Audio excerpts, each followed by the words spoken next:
नमस्कार दर्शकों, आप सभी का बापू वार्ता न्यूज नेटवर्क में स्वागत है। वैसे आज हम जबरटोला ग्राम पंचायत गोंदिया तहसील के अंतर्गत पहुंचे हैं और यहाँ के हमारे साथ मौजूद है गैरवार जी, सरपंच जबरटोला ग्राम के। सबसे पहले तो मैं इनका स्वागत करना चाहूँगा हमारे चैनल। आपको बहुत बहुत धन्यवाद हमारे गांव में आने के लिए जबरटोला में।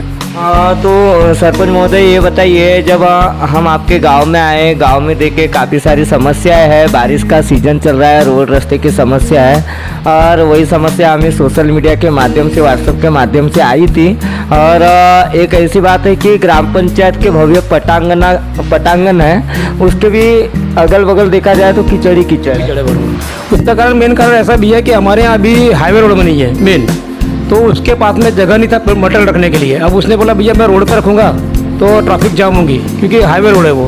तो मेरे से परमिशन लेके उसने यहाँ पर रख दिया। अब ऐसा समस्या है कि उसका मटल रखना और पानी आना, उस वजह थोड़ा सा वहाँ पर जेसीबी से और ट्रैक्टर से थोड़ा कीचड़ हो गया। मगर वो अभी मुरूम डलवाया उसने, तो मुरूम डलवाने के बाद में अभी वो कैसा है, थोड़ा पानी सूख जाएगा और धूप आएगी तो वो क्लियर कर देगा वहाँ पर। दूसरी बात यह है कि अभी ग्राम पंचायत के अंतर्गत ग्राम पंचायत के ओर से ग्राम विकास के लिए क्या क्या काम हुए? काम भी अभी 2 काम अभी मंजूर है। सामने की एक क्या बोलते हैं सीमेंट रोड है, एक चावड़ी का है, जल जीवन मिशन का काम अभी चालू है। उसके बाद में एक कीड़ा संकुलन से एक अपना शेड का एक और काम आया है। काम तो बहुत सारे हैं मगर अभी के सब चालू है अभी। तो ये बताइए, अभी जो है अभी हाईवे आपका कुरवा से लेके जो दासगांव हाईवे जाता है, यह रास्ता है और यह रास्ते से आवागमन काफ़ी होता है। और जो खड्डे हैं, इस बीच में रोडों के बीच में खड्डे हैं और कई तो हादसे हो चुके हैं। कैसा है, वो डामर रोड अम्बेडकर चौक से लेके तो शायद गिरोड तक पास हुआ है, मगर बीच बीच में सीमेंट रोड का उसका नियोजन था। तो हमारे गांव में 215 मीटर की रोड बनी है। बाकी अभी दिवाली के बाद में फिर जो डामर रोड है वो चालू होने वाला है, क्योंकि अभी कैसा डामर रोड चालू करेगा तो बेकार हो जाएगा। बरसात में वो 3 डामर रोड वो नियोजन में पास है, उसका टेंडर पास हो चुका है। आप काफ़ी यंग दिखते हो और यंग सरपंच हो, और गांव में जिस समय आप चुनाव में खड़े हुए थे, चुनाव में खड़े होने के बाद कुछ राजनीति में हलचल हुई? हलचल तो बहुत ही भी है। और मेरे ख्याल से जहाँ तक अभी पंचायत बनी अपने गाँव में, जितनी खुशी और जितनी अच्छी लहर इस बार थी, और बहुत सपोर्ट किए लोगों ने। हर बार कैसा है, हर गांव में पैसे दे के लोग वोट देते हैं। मेरा गांव पहला है कि लोगों ने मेरे को चंदा दे के मेरे को जिताया है, और वो पूरे गांव का बहुत मैं आभारी हूँ जो मुझे चुन के दिए।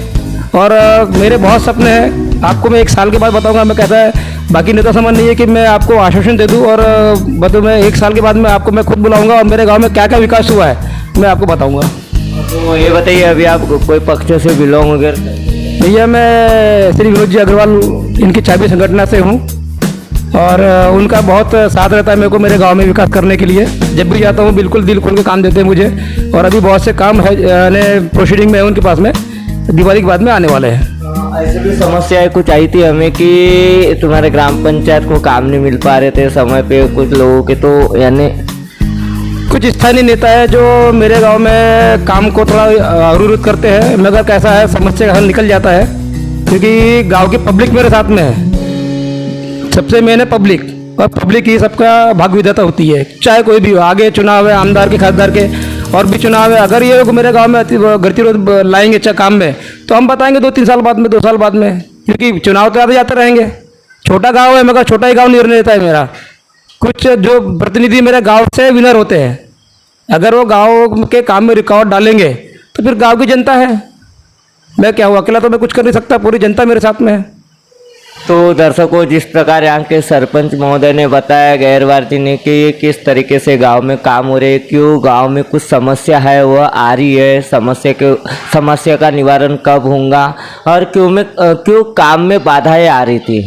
समय देखते ही राजनीति का पहल कैसा पलट गया ये भी इन्होंने बताया, और जिनके नेतृत्व में इन्हें काम मिलते हैं वह भी इन्होंने हमें अपने जुबान के जरिए बताया। तो ऐसी ही खबर देखने के लिए बापू वार्ता न्यूज नेटवर्क को सब्सक्राइब कीजिए, बेल आइकन पर प्रेस कीजिए। गोंदिया से देवेंद्र।